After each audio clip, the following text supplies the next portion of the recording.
Class 8 পাতা 103। এখানে 10 দিনের জাহাজের মাল নামানো বরাত পেয়েছে। 3 দিন পর দেখা গেল কাজটির 1/4 অংশ সম্পূর্ণ হয়েছে। তাহলে আমাদের কি হলো, 3 দিনে 1/4 অংশ কাজ করেছে 280 জন লোক। 10 দিনের চুক্তি ছিল, তাহলে 3 দিন পর পেয়েছে। 10 × 3 = 7। দিন সংখ্যা বাড়লে লোক সংখ্যা কমবে, এটি ব্যস্ত সম্পর্ক। কাজের পরিমাণের সঙ্গে লোক সংখ্যার কী সম্পর্ক? সরল সম্পর্ক।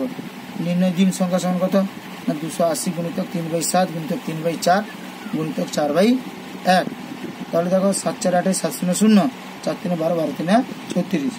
তাহলে অতএব 360 বিযুক্ত 280 সমান 80 জন লোক নিয়োগ করলে কাজটি সময় মতো শেষ হবে।